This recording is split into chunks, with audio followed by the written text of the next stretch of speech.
সুপ্রিয় দর্শক, স্বাগত জিটিভির নিয়মিত আয়োজন পূর্ব সলিজিন্ডান সংবাদ সংলাপ। আমাদের সাথে আছেন ইকবাল করিম নিশান।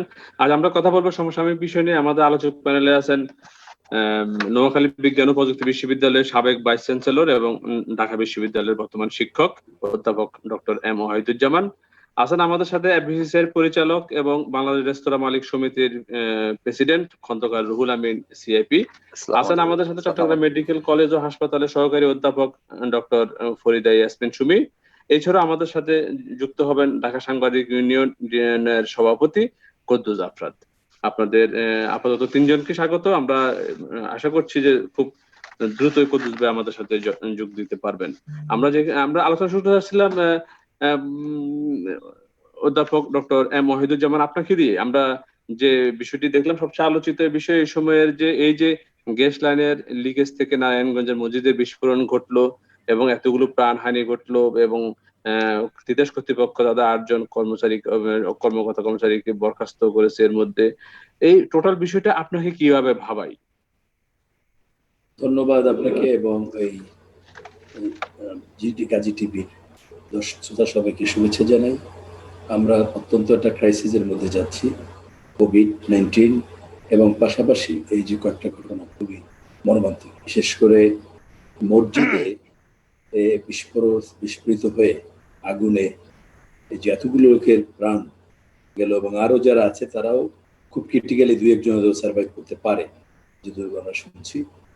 এটি অত্যন্ত দুঃখজনক। যারা মারা গেছে তাদের বিদায়ী আত্মার শান্তি কামনা করছি এবং তাদের পরিবারের প্রতি আমার সমবেদনা। তবে এই বিষয়টার মধ্যে দুটো বিষয়, একটা হলো গ্যাস লাইন, সেটা লিকেজ ছিল, সেটা বৈধ কিনা, বা গ্যাস লাইনের উপর দিয়ে একটা মসজিদ গেছে। আবার সেখানে বিদ্যুৎ লাইন 6টা এসি লাগানো হয়েছে, তার মধ্যে বিদ্যুৎ লাইন 2টা, একটা বৈধ একটা অবৈধ। আর একটা হলো মসজিদ। মসজিদ একটা পবিত্র জায়গা। আমি নিজে মুসলমান, ধার্মিক মুসলমান, আমি নিজে কয়েকবারই আমি হজও করেছি। আমি যে কথাটা বলতে চাই যে বাংলাদেশে এটা আমাদের দুর্ভাগ্য, আমাদের ধর্মীয় সেন্টিমেন্টটাকে ব্যবহার করে আমরা অনেক সময় দেখছি যে এই মসজিদ ব্যবহার করে জমি দখল করা এবং শক্তি দখল করা, এদিকে রাজনীতিতে জোর খাটানো, এইসব বিষয়গুলো চলে আসছে। আপনি জানেন যে ঢাকা বিশ্ববিদ্যালয়ের সেই প্রখ্যাত অধ্যাপক শহীদ বুদ্ধিজীবী জেসি দেব জিগাতলায় তার দীর্ঘদিন হাক্কানি শরীফ করে দখল করে রেখেছিল এবং তারা দখল রাখার জন্য বেআইনিভাবে তার বাড়ি একটা মসজিদ তুলেছিল। কারণ মসজিদ তুললেই আপনি আর কিছু বলতে পারবেন না। এই যে একটা বিষয় আমরা যে দেখছি, এই যে মসজিদ কমিটি যাদের বিচারের আওতায় আনার কথা বলা হচ্ছে, অবশ্যই যে যারা অন্য কারা কারা দায়িত্ব অবহেলা করেছে। গ্যাসের লাইন উপরে দিয়ে যদি মসজিদ যায়, সেই গ্যাস বিভাগ তা বাধা দিয়েছে কিনা এবং সেটাকে মসজিদে তারা যা পদক্ষেপ গ্রহণ করা নিয়েছে কিনা। কিন্তু কিন্তু কিন্তু যখন আপনার গ্যাসের লিকেজ ছিল এবং এলাকাবাসীর পক্ষ থেকে এবং মসজিদ কমিটির পক্ষ থেকেও কিন্তু কর্তৃপক্ষকে সতর্ক করা হয়েছিল এবং বারবার অনুরোধ করা হয়েছিল। না, অনুরোধ করা হয়েছে এটা সেরে দেওয়ার জন্য। আমি আসছি, সেখানে কারা কারা জড়িত সেটা তো আসবে। এখন তো একটা দুর্ঘটনা ঘটছে বলে কেন লিকেজ সেরে দেওয়া হয় না। মূল বিষয়টা তো এই যে যেভাবে গ্যাস লাইনের উপর দিয়ে মসজিদ বানানো হয়েছে, এটা তো কোনো বৈধভাবে বানানো হয় নাই। নাম্বারই হলো যারা মসজিদ কমিটি, এত লোকের দায় আছে, মসজিদ কমিটির যারা নেতৃবৃন্দ, সভাপতি, সেক্রেটারি, তাদের কোনো দায় নাই। আমি একজন মুসল্লি নামাজ পড়তে যাব মসজিদে, আমি কার উপরে ভরসা করে যাচ্ছি? যারা মসজিদটি পরিচালনা করেছে এখন পর্যন্ত তাদের কথা আসেনি কেন? যারা মসজিদ পরিচালনা করছে, আমি তো তিতাস গ্যাস, বিদ্যুৎ, ডিসি সাহেবের উপরে ভর করে আমি তাদের উপরে আস্থা রেখে তো নামাজ পড়তে যাইনি। আমি মুসল্লি, যে লোকগুলো মারা গেল তারা যে মসজিদে নামাজ পড়তে গিয়েছিল কার উপরে ভরসা করে? যারা মসজিদ ম্যানেজমেন্টে আছেন, সেখানে মসজিদ কমিটি, মসজিদের যারা ইমাম, আমি আল্লাহ তাকে ক্ষমা করুক, বেস্তে নসিব করুক, ইমাম সাহেব মারা গেছেন। তাহলে মসজিদ কমিটির দায় নাই কেন? আপনি জোর করে একটা জায়গায় মসজিদ উঠাবেন না, দায় নেই এই কথা কেউ বলছে না, না, বিষয়টা তদন্ত কিন্তু হচ্ছে, দায় যে প্রতিবেদন আছে তদন্ত মসজিদ, হচ্ছে। আমি যে কয়টা নিউজ দেখেছি তার মধ্যে মসজিদ কমিটি কিন্তু আসেনি। এখন প্রশ্ন হলো নারায়ণগঞ্জে এই যে বাড়িঘর, বিদ্যুৎ, গ্যাস, এগুলো বেশিরভাগই কোনো নিয়ম শৃঙ্খলা, কোনো পরিকল্পনায় করা হয়নি। বাংলাদেশে অনেক জায়গায় আছে, যখন বিদ্যুতের লোকরা যাবে বা এই যাবে কিন্তু কিন্তু তারা আমরা তো এই অনিয়ম দেখছি যে প্রায় মানে 1 কিলোমিটারের মতো অবৈধ গ্যাস লাইন না না, এই আছে যে ওখানে। বলছি যে তখন কি এই যে হয়। অবৈধ আছে, এর সাথে তো শুধুমাত্র যে অবৈধ যে সংযুক্ত নিল সে না, দায়ী না, এর সাথে তো আরো অনেকেই দায়ী। না, আমি তো সেটাই বললাম যে অন্যান্য যে বাড়িঘরেও আছে। মানে এবং কি হয়, কর্তৃপক্ষ তো যখনই লাইন কাটতে যায় না, কোনোভাবে দায় এড়াতে পারে না। না সেটা তো নাই, আমি যে কথা বলছি আমাদের বুঝতে হবে। কালকে আমি দেখলাম একজন সেখানে মন্ত্রীও ছিলেন, অন্যরাও, ডিসি ব্যবস্থা নাকি ডিসি নিবে না, খুঁজে খুঁজে নেবে। ডিসি তো বলছে যে আমি ইউনিয়ন পরিষদের চেয়ারম্যান, অন্য কেউ এটা তার নলেজে নিতে হবে, বা কোনো বিভাগ যদি তার সহায়তা চায় তাহলে দিতে হবে। আমাদের দায়টাকে স্পেসিফিক করতে হবে।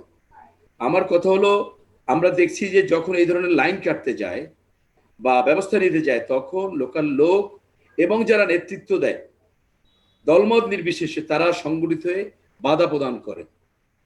তা আমি মনে করি একটা হলো কিন্তু যারা কিন্তু মারা গেছে তাদের, এই মসজিদের ক্ষেত্রে কিন্তু এই ধরনের কোনো বাধা প্রদান আমরা দেখি নাই। মসজিদ তো হ্যাঁ, এমনি, শুনেন, মসজিদ তো এমনি কেউ কাটতে যাবে না, কিন্তু যে যাবে না এই জন্য। যখন একটা অভিযোগ গেল যে লিকেজ হচ্ছে, এটা না এটা এটা শুনে, গন্ধ পাওয়া যাচ্ছে। সেই লিকেজের অভিযোগটাও যে এই এরা গ্যাস বিভাগ বলছে তিতাস, যেহেতু মৌখিকভাবে, যেহেতু এটা কোনো বৈধ লাইন না, তখন এরা করছে মৌখিকভাবে বলছে। আবার দুর্নীতি যারা কর্মচারী বা কর্মকর্তা তারা টাকা চেয়েছে, এটা কিন্তু আন্ডার হ্যান্ড, ওটা তো বলছে। তারপরও তারপরও যেহেতু তাদের এই যাদের নলেজে গেছে, তারা যথাযথ কর্তৃপক্ষের নলেজে দিয়ে এই লাইনে হয় লাইন বন্ধ করা বা লাইন সারা বা লাইন সরানো, যে কোনো একটা করা দরকার ছিল। নিশ্চয়ই ইতিহাস খুঁজে বের করে কারা দায়ী।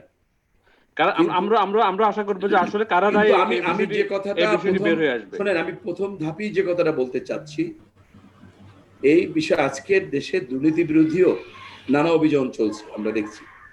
এবং এই বিষয়গুলো একটা রাষ্ট্রকে উন্নয়নের দিকে এগাতে হলে, গণতান্ত্রিক একটা ব্যবস্থা, মানুষের নিরাপত্তা, সেই বিষয়গুলোকে আগাতে হলে সামগ্রিকভাবে সকল মানুষের সেক্টরেই, নিরাপত্তাটা নিশ্চিত এবং করা অনেক এবং না জরুরি। সকল সেক্টরেই, আমরা আপনার কাছে আবার আমি ফিরবো, একটু, আমরা না ফিরবো। আমি এই কথাটা শেষ করি, সকল সেক্টরে একটা শৃঙ্খলা আসতে হবে।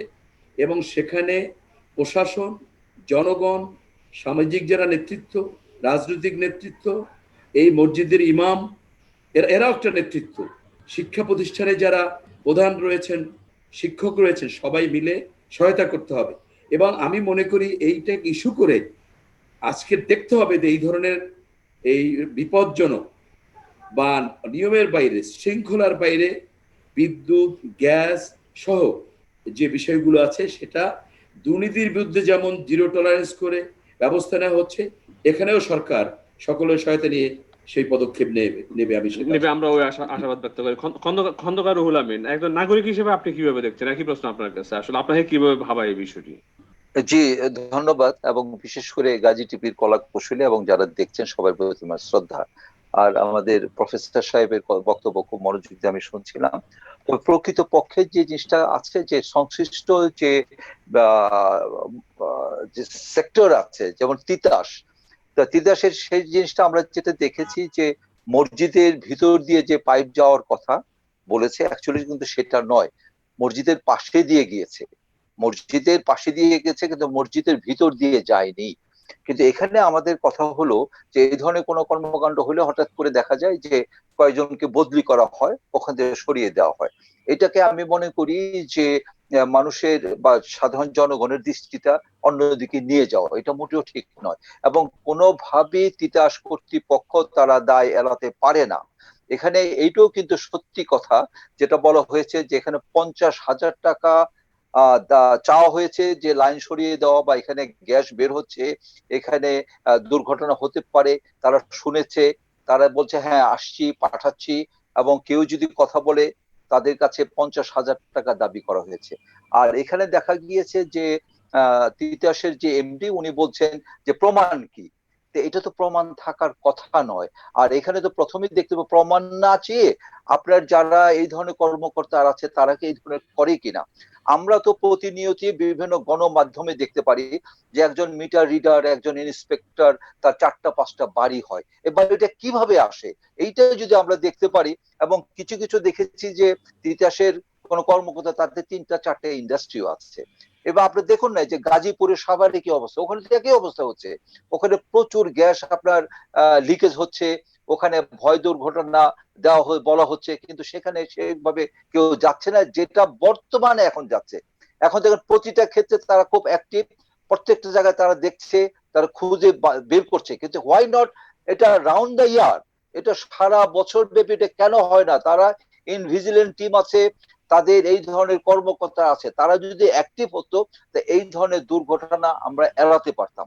আর এখানে কথা হলো যে মসজিদ কমিটি বা ইমাম, তো ঠিক আছে আমরা সেটা দেখব। এবং আমি কিন্তু বিভিন্ন ইলেকট্রনিক্স মিডিয়াতে সে মসজিদ কমিটি দেখেছি, তারা কর্মকর্তাদের তাদের সাক্ষাৎকার নিয়েছে। এখানে প্রকৃত কথা হলো যে দুর্ঘটনাটা হয়েছে কি কি কারণ হয়েছে এটা আমাদের বের করা দরকার। যেটা এসি যেটা আছে, আজকাল দেখা যায় যে এয়ার কন্ডিশনের যে কোয়ালিটি মেনটেন করা যেটা করা দরকার সেটা তারা ঠিক মতো করছে না, এই জিনিসটাও আমাদের দেখা দরকার। এবং এখানে কমিটির কথা বলা হয়েছে, তারা যদি তিতাস কর্তৃপক্ষকে বা তারা জানানো হয়ে থাকে তাহলে তো আমি মনে করি তাদের দায়বদ্ধতা কেন থাকবে, তারা তো জানিয়েছে। এবং তিতাসের দায়িত্ব হবে প্রতিটা ক্ষেত্রে তারা তারা চেক করবে, তারা দেখবে, যেহেতু এটা দাহ্য পদার্থ, এই গ্যাসটা আগুন লাগার সাথে সাথে বিস্ফোরিত হবে, এটা সাধারণ কথা, আমরা অনেক জায়গায় দেখেছি। এবং বেশ কিছুদিন আগে আমাদের রাজনৈতিক কর্মকর্তা তার এসি থেকে কিন্তু এভাবে শর্ট সার্কিট হয়ে সে ইন্তেকাল করেছে। এই ধরনের বিভিন্ন ঘটনা কিন্তু ঘটছে। তো আমাদের কথা হলো দুর্ঘটনা তো দুর্ঘটনাই, কিন্তু কিছু আমাদের শিক্ষা দিয়ে যায়, কিছু সচেতনতা যে থাকা দরকার বা দায়িত্ব বোধ, এইটা কিন্তু আমাদের শিক্ষা দিয়ে যায়। তো এই কারণে আমি বলতে চাচ্ছি যে প্রকৃত যারা দোষী তাদের অবশ্যই বের করতে হবে এবং সময় ক্ষেপণ করা যাবে না। এবং তদন্ত কমিটি করা হয়তো অনেকেই কিন্তু গণমাধ্যমে শুনতে চায় পাই আমরা যে তদন্ত কমিটির কিন্তু তদন্ত করা দরকার, এরকম কথা আমরা শুনি। সুতরাং আমরা চাই যে আমাদের এতগুলো প্রাণ চলে গেল যারা ধর্মীয় আল্লাহর যেখানে সেজদা দেওয়ার হয় সেখানে তারা ইন্তেকাল করেছে, আলহামদুলিল্লাহ, আল্লাহ তাদেরকে বেশ নসিব করুক। কিন্তু এখানে আমাদের কিছু পথ দেখিয়ে গিয়েছে, সেই পথকে আমাদেরকে আরো সতর্ক হতে হবে, আমাদের আমাদের সচেতন প্রশাসনকে আরো হতে হবে, সতর্ক হতে আমাদের হবে। সচেতন হতে ধন্যবাদ হবে। Doctor G Farida Yasmin Sumi. আপনি কিভাবে দেখছেন যে আসলে আমাদেরকে অনেক সময় এই ধরনের ঘটনাগুলো আমাদের সতর্ক করে, কিন্তু আমরা সতর্ক হই না, আমরা ঘটনা ঘটার পরে আমরা নড়ে চড়ে বসি, কিছুদিন পর আবার থমকে যাই। ধন্যবাদ গাজী টিভি এবং সকল দর্শকদের। এখানে আমি প্রথমে যেটা বলবো যে প্রফেসর ওয়াহিদুজ্জামান যেটা বললেন যে উনি নিউজে দেখছেন যে অন্য সবাইকে ব্লেম করা হচ্ছে, কিন্তু মসজিদ কমিটিদেরকে এখানে এই দায়ের আওতায় আনা হচ্ছে না। আসলে এই ব্যাপারটি সঠিক নয়, কারণ আজকেও আমি পত্রিকায় পড়েছি সকালে যে মসজিদ কমিটিকে এই ব্যাপারটা নিয়ে তিতাসের এমডি উনি কথা বলেছেন। তো যেখানে হচ্ছে এটা ওরা যেটা বলছে যে মসজিদ কমিটি কোনো লিখিত অভিযোগ জানায়নি, ওভার ফোন উনি জানিয়েছেন ওখানে। এখন জানিয়েছেন হচ্ছে মসজিদ কমিটির সেক্রেটারি, যিনি আশঙ্কাজনক অবস্থায় এখন মৃত্যুর সঙ্গে পাঞ্জায় লড়ছেন। তো আশা করা যাচ্ছে উনি যদি ফিরে আসেন, উনি যদি সুস্থ হতে পারেন ততটুকু, তখন উনি বলতে পারবেন বা ফোন নাম্বার দিতে পারবেন যে উনি কার সঙ্গে কন্ট্যাক্ট করেছিলেন তখন, তাহলে কিন্তু এই জিনিসটা বেরিয়ে আসবে। এটা কাউকে দায় মানে কমিয়েছে বা বাড়িয়েছে এরকম কিছু কিন্তু আমার কাছে মনে হয়নি পত্রিকা পড়ে, যে সবার উপরেই সবারই দায় ছিল এবং সেটাই কিন্তু নিউজে এসছে। এটা নিয়ে আলাপও হয়েছে এবং সেক্রেটারি সাহেব যে মসজিদ কমিটির সেক্রেটারি যে ফোন করেছিল সেই ব্যাপারটাও কিন্তু এখানে ব্যাপারটা বের হয়েছে আলোচনায়। আর হচ্ছে আর এইটাকে কেমন করে দেখবো, এই ওই যে যেটা একটা কিভাবে ভাবায় এই ঘটনাটা আপনাকে কিভাবে ভাবায় হচ্ছে যে আমরা আসলে কোথায় আছি। এত মানে আমরা নিজেদের বোকামির জন্য আমরা আজকে এতগুলো মূল্য দিচ্ছি, এতগুলো প্রাণ দিয়ে আমরা মূল্য দিচ্ছি। কেন আমরা কিন্তু চাইলে এই সাধারণ ব্যাপারগুলো কিন্তু খুব সহজে অ্যাভয়েড করতে পারি। কেনই বা আমি গ্যাসের লাইনের 6 ফিটের মধ্য দিয়ে একটা বিল্ডিং কনস্ট্রাকশনের কাজ করব, কিংবা কেনই বা আমি বিগত কয়েকদিন ধরে যে গ্যাস লিক হচ্ছে বা গ্যাসের গন্ধ পাওয়া যাচ্ছে, এটা কমপ্লেন করার পরেও কেউ সরেজমিনে এসে তদন্ত করলো না, জিনিসটা দেখলো না। আমরা এমন কেন? আমরা শুরুতে গোলাতে তো গলত করি, কিন্তু গলত করার পরেও যদি সেটা সামলানোর আমাদের সুযোগ থাকে, আমরা সেটাও অ্যাচিভ করি না, অ্যাভেল করি না। এটা আমার মনে হচ্ছে জাতি হিসেবে এটা আমাদের জন্য দুঃখজনক যে আমরা একে তো ভুল করছি, আবার ভুলের পরে যদি কোনো স্কোপ থাকে সেটাও আমরা, সেই সুযোগটাও আমরা নিচ্ছি না যে আমি এটাকে কারেকশন করতে পারি। ভুল করেও আমরা শিখি না। আমার এটাই দুঃখ যে ভুল করেও আমরা শিখি না। কারণ আমাদের এর মধ্যে পরপর কতগুলো মিসহ্যাপেনিং হলো, যে ইয়েতে নিচে কেমিক্যাল রাখা ছিল, গুদাম জ্বলে গেছে, এতগুলো মানুষের প্রাণহানি হয়েছে, কিন্তু আমরা শিখছি কই? আমরা তো সেই একটা চালেই চলছি, যা অন্যায় করে যাচ্ছি সেই অন্যায়গুলোই আমরা রিপিট করছি। এটা আসলে আমাদের এখন ভাববার সময় আসছে। ভাববার সময় আসলে আমরা আসলে শিখছি না, আমরা ফিরছি করোনায়, যে আসলে ডক্টর ওয়াহিদুজ্জামান আপনার কাছে ফিরছি যে আমরা আসলে শিখছি না যে করোনা একটা বিশ্ব মহামারী বলছি আমরা, এবং করোনায় আশঙ্কা করা হচ্ছে যে ওয়াশিংটন বিশ্ববিদ্যালয়ের গবেষকদের আশঙ্কা যে আগামী জানুয়ারি পর্যন্ত এই মৃত্যুর সংখ্যা দাঁড়াবে 28 লাখ। তবুও কিন্তু আমরা সচেতন হচ্ছি না, আমরা মাস্ক ব্যবহার করছি না, আমরা তো আসলে শিখছি না। আমরা জানছি যে করোনার মতো ভয়াবহ মহামারী, বিশ্বব্যাপী মহামারী, আমাদের পাশের দেশে এখনো 80-82 হাজার পর্যন্ত আমরা দৈনিক আক্রান্ত হতে দেখছি, তবুও আমরা শিখছি না, আমরা মাস্ক ব্যবহার করছি না। এই যে শিখছি না, আমরা কবে শিখবো? ডক্টর ওয়াহিদুজ্জামান। আমি ধন্যবাদ। উনি যেটা বলছেন যে ভাবা না, এখন সময় হলো অ্যাকশন নিতে হবে। এবং যে কথাটা আমি সাম্প্রতিককালে নানা জায়গায় বলে আসছি, আমরা দেখছি যে এই গত 1 বছর বঙ্গবন্ধুর যে জন্ম শতবর্ষ শুরু হয়েছে, তার আগ থেকেই এই জিনিসটা সামনে আসছে যে বঙ্গবন্ধুর যে দ্বিতীয় বিপ্লবের কর্মসূচি সেটা আসছে। বাংলা একাডেমি গত 21-এ উপলক্ষে তারা বঙ্গবন্ধুর নয়াচীন, আমার দেখা নয়াচীন, বঙ্গবন্ধুর ভ্রমণ কাহিনী বের করেছে। সেখানেও দেখছি যে নয়াচীন সেই 52 সালে তারা যারা ঘুষ খায়, দুর্নীতিবাজ, তাদের মৃত্যুদণ্ডের ব্যবস্থা করেছিল। আমি মনে করি দুর্নীতিবাজদের শাস্তি আমাদের এই সরকার যে এখন ক্ষমতায় আছে তাদের মূল কর্মসূচিটা কি? আমি বলবো দুর্নীতির বিরুদ্ধে জিরো টলারেন্স বা দুর্নীতির বিরুদ্ধে ব্যবস্থা নেওয়া। এই যে লাস্ট যে ইলেকশন হলো, উন্নয়ন বা অন্যান্য সেগুলো এই ইলেকশনে কোনো প্রতিবদ্ধ ছিল না। উন্নয়ন একটা ধারাবাহিক প্রক্রিয়া তারা করবে, কিন্তু সেখানে মূল বক্তব্য ছিল যে দুর্নীতির বিরুদ্ধে ব্যবস্থা নেবেন, এবং সেটা কি জিরো টলারেন্স। এবং আমি মনে করি যে আমাদের যে গতানুগতিক যে আইন আছে সেই আইন দিয়ে ব্যবস্থা নেওয়ার চেষ্টা কিছু কিছু মানে খণ্ড খণ্ড, বিচ্ছিন্ন আমি বলবো না, খণ্ড খণ্ড নেওয়া হচ্ছে।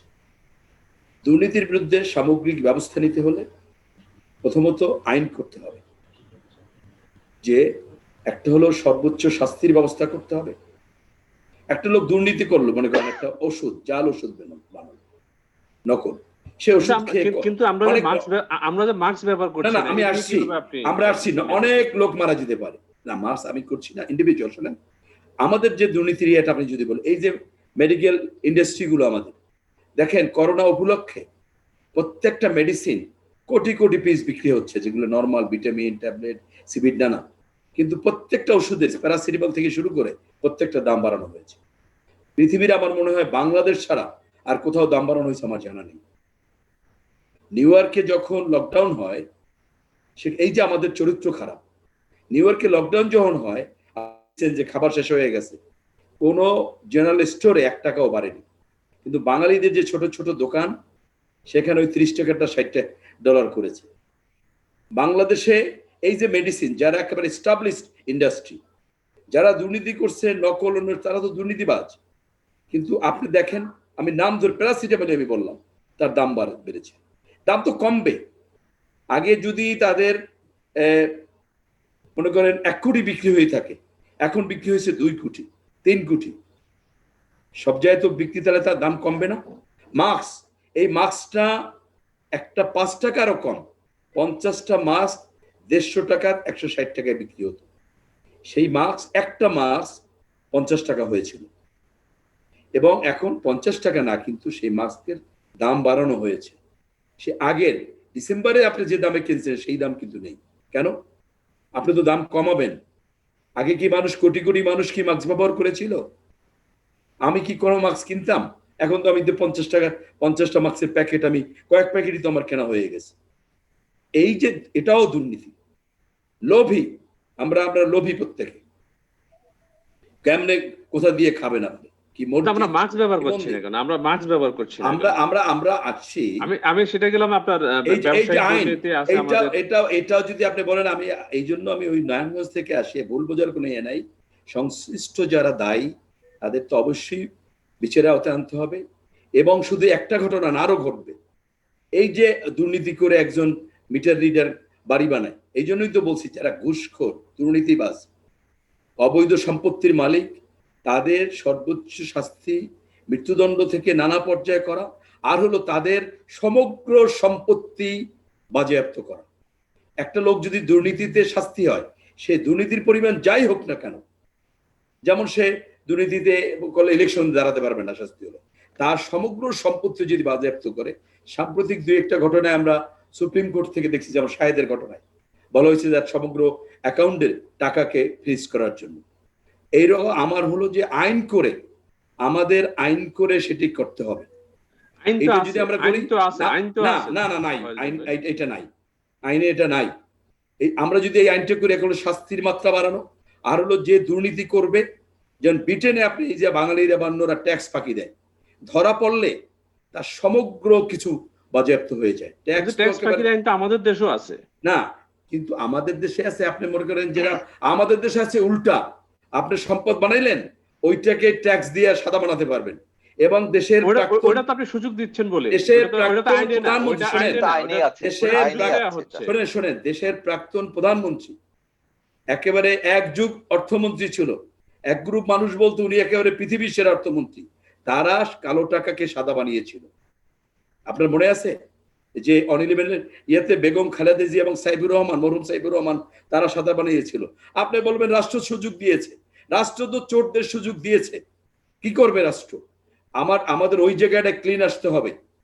রাষ্ট্র কোনো দুর্নীতিবাজকে, কোনো ঘুষখোরকে কোনো সুযোগ দেবে না, বরং সে যদি 10 টাকা ঘুষ খায়, প্রমাণিত হয় তার সমগ্র সম্পত্তি, তার পৈতৃক সম্পত্তিও যদি সে পেয়ে থাকে, রাষ্ট্র বাজেয়াপ্ত করে।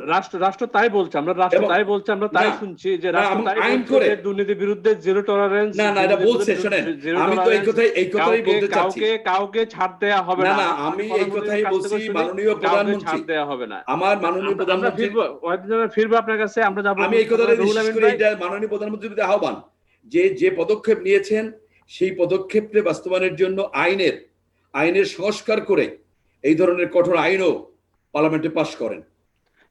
আমাদের সে প্রত্যাশা থাকবে। আমরা খন্দকার রুহুল আমিন আপনার কাছে ফিরবো, তার আগে একটা বিরতি নিচ্ছি, বিরতি পরে ফিরছি আপনার কাছে। দর্শক, নিচ্ছে একটা ছোট্ট বিরতি, আমাদের সাথে থাকুন।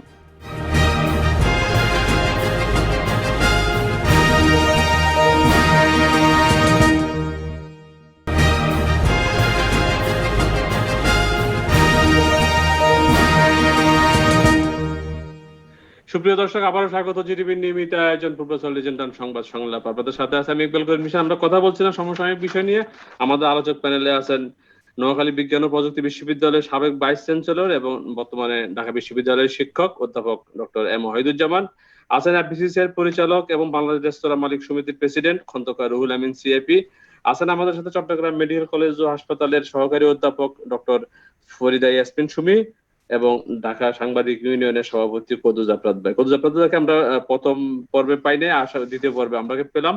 কদুস ভাই, আমরা আলোচনা যেখানে ছিলাম প্রথম পর্বে, আপনার কাছ থেকে একটু জাস্ট শুনে আসি যে এই যে আমরা আলোচনা করছিলাম প্রথম পর্বে যে গ্যাস লাইনের লিকেজ থেকে যে নারায়ণগঞ্জের মসজিদে যে বিস্ফোরণ ঘটলো এবং 7 জন মানুষের মৃত্যু এবং তিতাস গ্যাস কর্তৃপক্ষ 8 জনকে বরখাস্ত করেছে, সব মিলিয়ে এই বিষয়টা আপনাকে কিভাবে ভাবাই? বিষয়টা হচ্ছে যে আমাদের সমাজের রন্ধে রন্ধে যে করাপশন, উদাসীনতা, অর্থাৎ আমরা কাজ করি না, সেটাই আমরা প্রাইভেট সেক্টরে যে কোনো কাজে আমরা যেভাবে প্রম্পট সার্ভিসটা পাই সাধারণত, আমাদের সরকারি প্রতিষ্ঠানে গেলে সেই সার্ভিসটা আমাদের মিলে না। ধরেন এই লিকেজ বলেন বা এই ধরনের আরো কিছু ঘটনা বলেন, সব ঘটনা যেটা আমাদের চোখে আঙ্গুল দিয়ে দেখায় দেয় সেটা হচ্ছে আমরা যে আমাদের যে দায়িত্বের প্রতি আমাদের উদাসীনতা, এবং এটা হচ্ছে মারাত্মক ভাবে আমাদের চোখে পড়ে। সব ক্ষেত্রে আপনি সরকারি যে কোনো প্রতিষ্ঠানে যাবেন এই সমস্যাগুলো দেখা দিবে। এই যে গ্যাসের লিকেজ হোক অথবা বিদ্যুতের যে কোনো দুর্ঘটনা হোক, এই দুর্ঘটনার অন্যান্য কাজের পিছনে যখন দেখা যায় যে তাদের একটা গাফিলতি, এবং এই গাফিলতি দূর করার জন্য আমাদের যাদের দায়িত্ব তারাও সেইভাবে আমরা কাজ করি না। কোনো কিছু যদি এটা খুব সুচিন্তিত ভাবে চিন্তা করেন, আমরা অনেক কাজে দেখি লিখিতভাবে কোনো অভিযোগ করার পরেও সেটা সরকারি দপ্তরে যেটা হয় সাধারণত, এবং তার বড় কর্মকর্তার কাছে তারা একটা চিঠি গেলে বলে যেটা নোট দপ্তর অর্থাৎ নথিবদ্ধ করো, এইটি হচ্ছে তার কাজ, অর্ডার দিয়ে দিল, এবং নথিবদ্ধর পরে নথিবদ্ধ করার পরে এটা কাজ হলো না হলো এটা সে আবার তার কাছে তদারকি করতে হয়, তদবির করতে হয়, তখন সেটা আর একটু ফাইল চালে, এইভাবে সময় পাস হয়। আমাদের দেখেন সরকারি কর্মচারীদের বেতন ভাতা অন্যান্য সুযোগ সুবিধা অনেক বাড়ানো হয়েছে। আমি আমি যদি এইটা চিন্তা করি, অষ্টম বেতন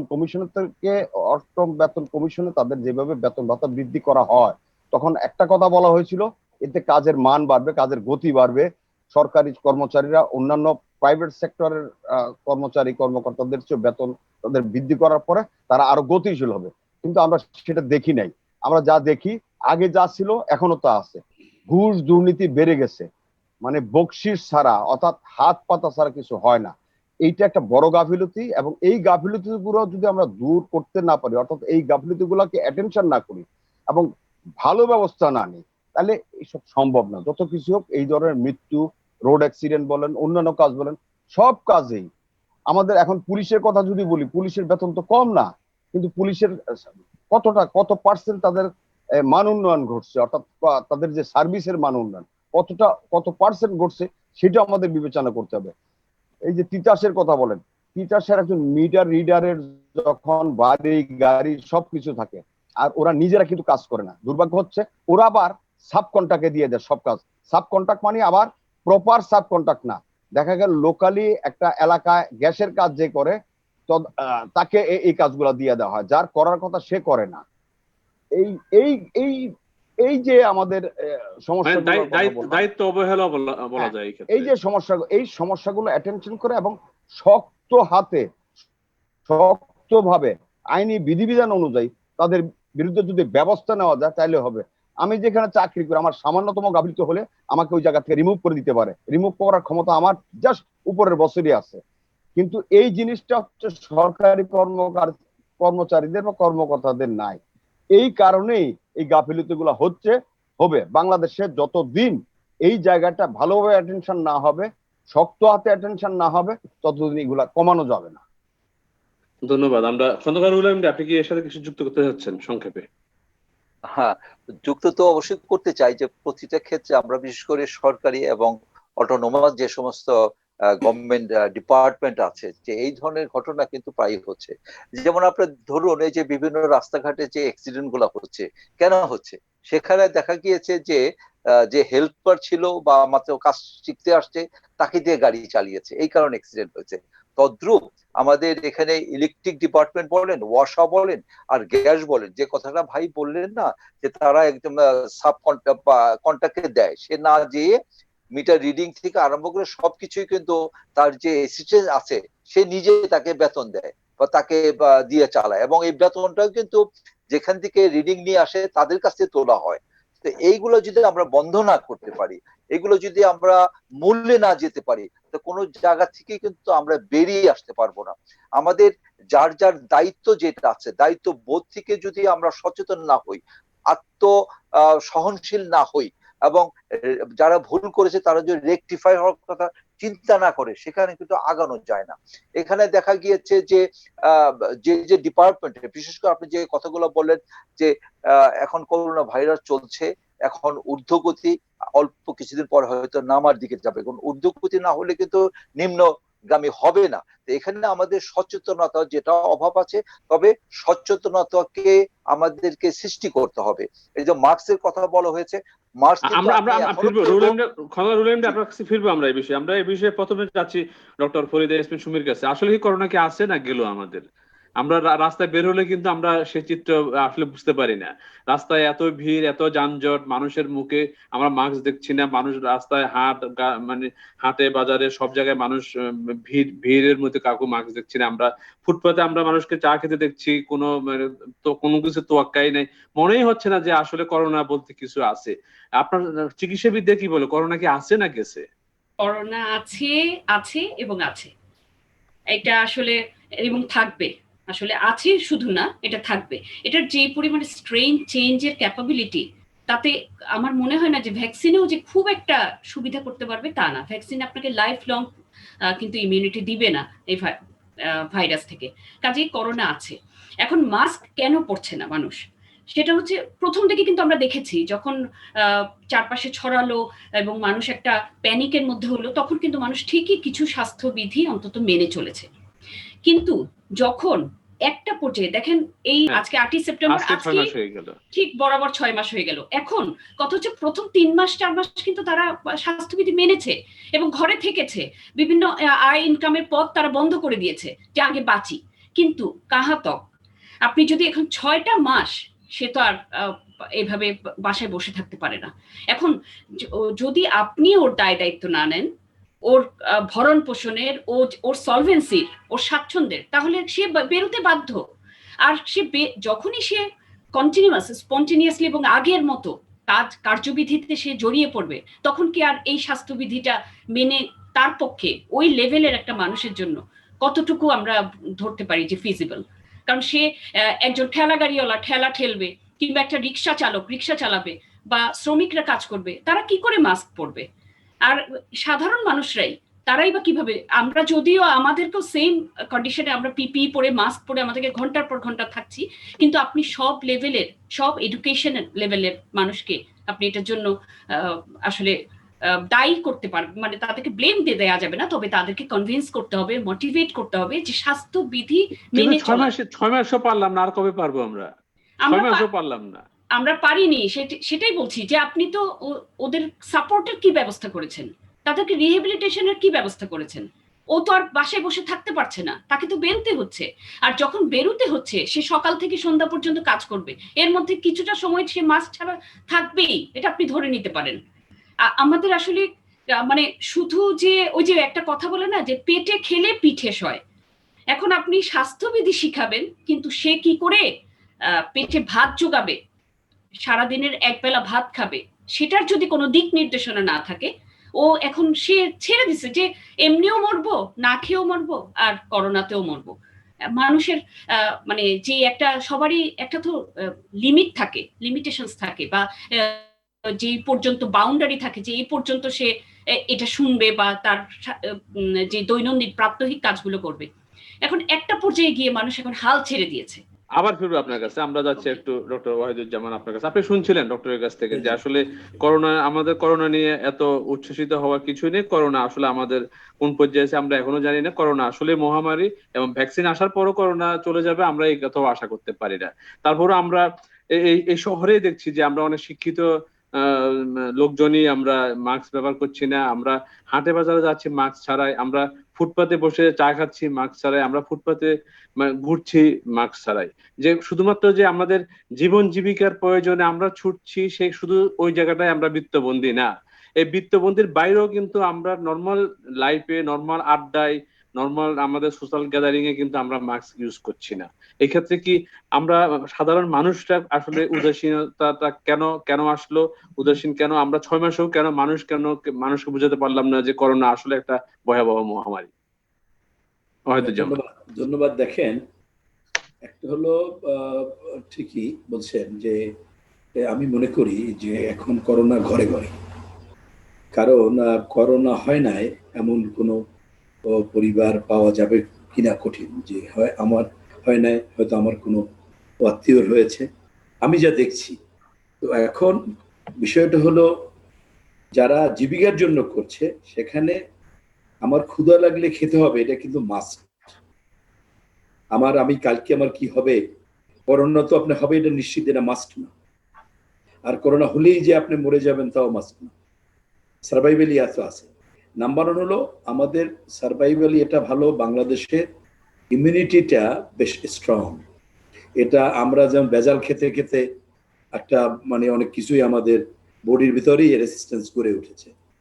আমাদের খাবারে একজন বিখ্যাত ডাক্তারই কথা প্রসঙ্গে বলেছেন যে এই যে ফরমালিন থাকে, এবং ফরমালিন শরীরের মধ্যে এমনই সৃষ্টি করে যেটা আপনার এই করোনায় সহসা সেটাকে ভেদ করতে পারবেন না। তাহলে কি আমরা ফরমালিন, তাহলে কি ফরমালিন খাবো আমরা? না না না না না, ফরমালিনই তো আপনার জীবন ক্ষতি করতে পারে, আপনার কিডনি নষ্ট করতে পারে। আমি যে কথাটা বলছি এটা ছোট উদাহরণ দেই। আমাদের চেনা এক বন্ধু, তার বাচ্চাটা জন্ম হয়েছে খুবই পেটে প্রবলেম, কিন্তু ওয়াইফ কিন্তু ওকে। আমাদের এই ঢাকা ইউনিভার্সিটি এরিয়াই তাদের বাসা, ওই তার ওয়াইফও ইউনিভার্সিটি স্টাফের মেয়ে। তো ইংল্যান্ডে যখন নটিংহামে গেল পিএইচডি করতে, ওই যাওয়ার পরই বাচ্চাটা এমনি সুস্থ হয়ে গেল। ও তো ছোট, ওখানে যেমন মানে শুদ্ধ খাবার খেয়ে ওকে, ওর আর কোনো পেটের ট্রাভেল নাই, কিন্তু ওর ওয়াইফের পেটের ট্রাভেল, এবং দেখা গেল পরীক্ষা করে যে তার গ্যাস্ট্রিক আলসার, তার ট্রিটমেন্ট করতে। এটা একটা সাধারণই আমাদের এখানে। এই যে বিশ্ব স্বাস্থ্য সংস্থা বাংলাদেশে বলছিল যে 20 লক্ষ লোক মারা যাবে, এবং তারা বলছে যে বস্তিতেও এই যে নির্মমায়ের মানুষ যে ঘনবসতিপূর্ণ থাকে সেখানে ব্যাপক সংক্রমণ হবে এবং ব্যাপক মারা যাবে। সেখানে সংক্রমণ হয় না আমি সেটা মনে করি না, ব্যাপক সংক্রমণ হয়েছে, কিন্তু সেখানে কিন্তু ক্যাজুয়ালিটি হয় নাই। কিন্তু বিকজ তাদের লাইফ স্টাইলের কারণে তাদের যে এই ইমিউনিটি বলেন, ভিটামিন ডি, অন্যান্য রোগ প্রতিরোধক এটা বেশি বেশি হওয়ার কারণে তারা মানে ওইভাবে ভিকটিম হয় না। এখন উনি ডাক্তার আমাদের সুমিত ঠিকই বলছেন যে করোনা আমরা দেখছি, এবং এই যে হ্যাঁ মারা 4000 যায় নাই, হয়তো 15,000 গেছে। আমি মনে করি যে ওরকমই 4 গুণী ধরেন 15 থেকে 20,000 লোক মারা গেছে দেখা যাবে, কারণ অনেক লোক আমাদের আশেপাশে মারা গেছে, তাদের করোনা ডিক্লেয়ার করে দাফন দেওয়া হয় না। এক ধরনের আবার সন্দেহ ছিল, তারা স্বাস্থ্যবিধি মেনটেনও করেছে দাফন দিতে, কারণ করোনা হলে তো ঠিকমতো আপনি অনেক রকম প্রবলেম আছে, বা একটা প্রথম দিকে তো খুবই একটা স্টিগমা ছিল যে একটা দুর্নাম, একটা একটা মানে কোনো পাপ করে ফেলছে। যাই হোক, আমি যে কথাটা বলছি যে আজকে যে মাস্ক পরার বিষয়টা বা স্বাস্থ্যবিধি মানা, এটা শুধু আমাদের দেশ না, জার্মানির মতো দেশ, অস্ট্রেলিয়ার মতো দেশ, তারাও কিন্তু, এবং এখানে শুধু খাবার দেওয়ার বিষয় না, জার্মান বলেন, কানাডা বলেন, অস্ট্রেলিয়া বলেন, তারা তো সেই ব্যবস্থা তারা করেছে। তারা প্রত্যেকটা দেশেই কিন্তু হচ্ছে। অর্থাৎ কতদিন আমরা এটা করব?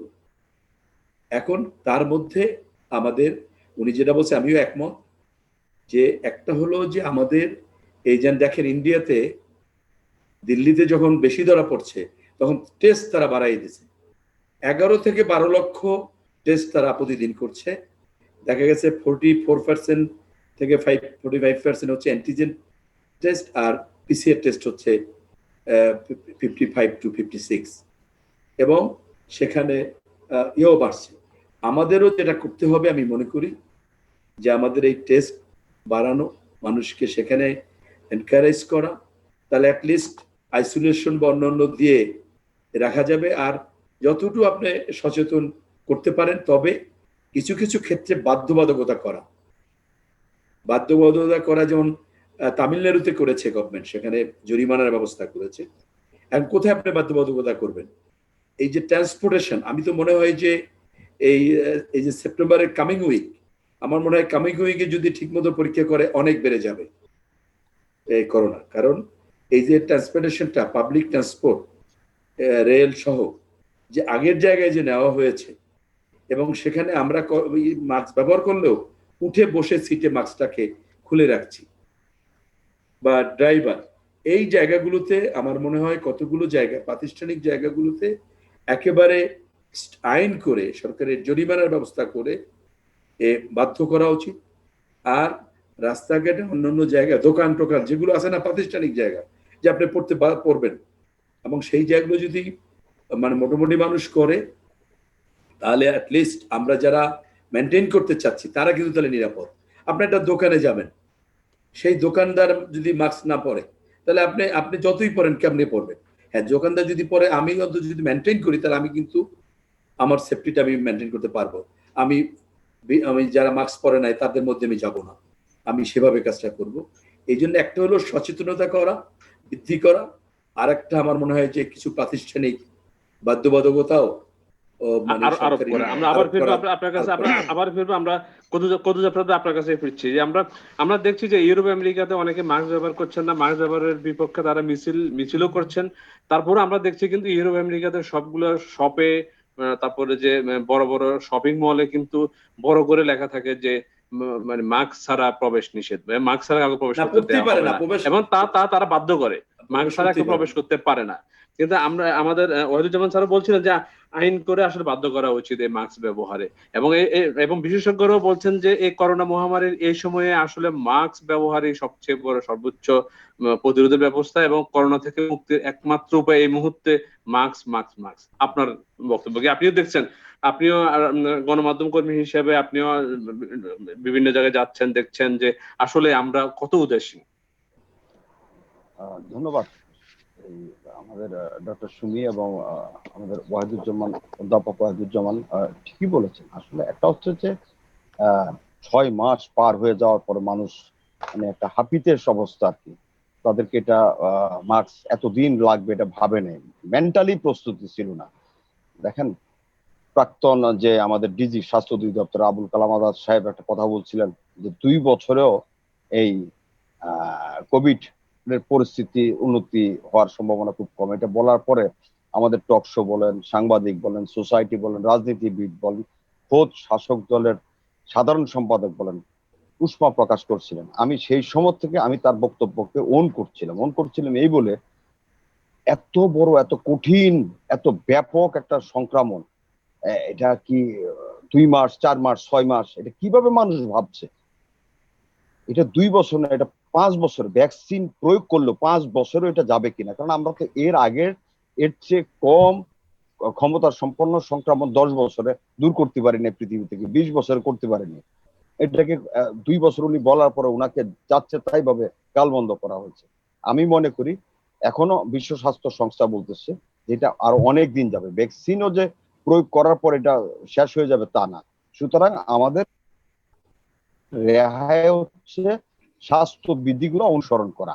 এইটা ওই যে ডক্টর সুমি বললেন যে মেন্টালি, অর্থাৎ আমাদেরকে সবসময় এটা মোটিভেশনে রাখতে হবে, মানুষগুলোকে জাগরিত করতে হবে, বুঝাতে হবে যে আপনার বাঁচার জন্য, নিজের সেফটির জন্য, যেটা একটু আগে আপনি বললেন, মাস্ক মাস্ক মাস্ক, অর্থাৎ এটা কানে কানে বারবার প্রবেশ করাতে হবে। 2, একটু আগে অধ্যাপক ওয়াহিদুজ্জামান চান সাহেব বলছেন যে এই যে কোন কোন সেক্টর গুলা, আমরা যারা রিক্সা চালায় ধরলাম সে মাস্ক ছাড়া তাকে একটু রেহাই করতে পারি, কিন্তু দোকানে যিনি সেলসম্যান বা আমরা যারা কিনতে যাচ্ছি তারা কেন মাস্ক ছাড়া যাব, বা উনি কেন বিক্রি করবেন? উনি তো প্রচুর মানুষের সাথে এখানে আসছে, উনি মাস্ক ছাড়া মানুষকে অ্যালাউ করা উচিত না। এটা যদি আমাদের শপিং মল এবং খুচরো দোকান, মাছ বাজার হোক, শাকসবজির বাজার হোক, এই জায়গায় খুব কড়াকড়ি ভাবে এটা সমিতিগুলো, তাদের যে অর্গানাইজেশন আছে এই সমিতিগুলো, পাশাপাশি অন্যান্য সংগঠন, সরকার, সবাই মিলে যদি চেষ্টা করে তাহলে সম্ভব। আর আইন তো আছেই। আমাদের এই সরকার এই কোভিড আসার পরে কত আইন জারি করলো, কোনোটা কি প্রতিপালন হয়েছে? কোনোটাই হয় নাই, বরঞ্চ আইন দিয়ে আসলে কিছু হয় না। আপনার কাছে আবার হয় না। ফিরবো। আমাদের সাথে ব্যবসায়ী নেতা আছে, ব্যবসায়ী নেতার কাছ থেকে শুনি যে আসলে যে বিষয়টা আলোচনায় আসলো, আমাদের ব্যবসায়ী প্রতিষ্ঠান এবং আমাদের আপনি রেস্টুরেন্ট মালিক সমিতির প্রেসিডেন্ট, সব জায়গায় আসলে মাস্ক ব্যবহার করাটা কতটা জরুরি আমরা জানি, তারপর আমরা মাস্ক ব্যবহার করছি না। আপনারা দেখছেন যে আপনি নিজেও হয়তো আপনার এটা মানে আপনি দেখছেন প্রতিদিন যে আপনার কাস্টমাররা মাস্ক ব্যবহার করছেন না, আপনার বিক্রি প্রতিনিধিরা মাস্ক ব্যবহার করছেন না। কিভাবে আসলে এদেরকে আরো মোটিভেট করা যায়? আমরা 6 মাস হয়ে গেল, 6 মাস আমরা অনেকটা ব্যর্থ বলা যায়, আমরা পারছি না। এখন হয়েছে কি, করোনার ব্যাপারটা তো সাধারণ জনগণের কাছে মনে হচ্ছে যেটা সংক্রামিত না, সংক্রামিত হয় না। কেন মাস্ক ব্যবহার যারা করে না তাদের এখানে কিন্তু এই করোনা ভাইরাস তাদের মধ্যে নেই।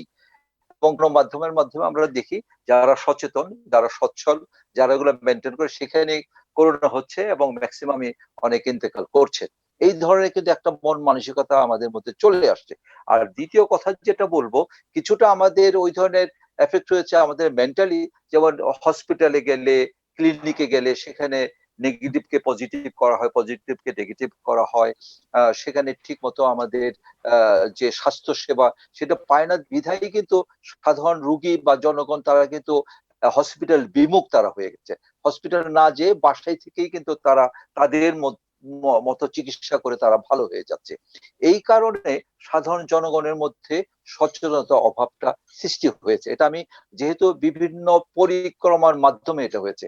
তবে আমি মনে করি এখানে আমরা যারা রেস্টুরেন্টের সাথে যারা জড়িত আছি বা যারা ব্যবসার সাথে জড়িত আছি, আমরা যতটা মেনটেন করছি সাধারণ জনগণ সেটা করছে না, ক্রেতারা করছে না। আর আমাদের এখানে ঢোকার সাথে সাথে যেটা আমরা হ্যান্ড স্যানিটাইজার তাদের দেওয়া হচ্ছে, টেম্পারেচার মাপা হচ্ছে, যেহেতু আমাদের বেসিনটা খুব ইজি, সঙ্গে সঙ্গে তাদেরকে বলা হচ্ছে স্যার আপনার হাত মুখ ভালো করে ধুয়ে নেন। তারা বসার সাথে সাথে তাদের আমরা গরম পানি দিচ্ছি বা লিকার চা দিচ্ছি।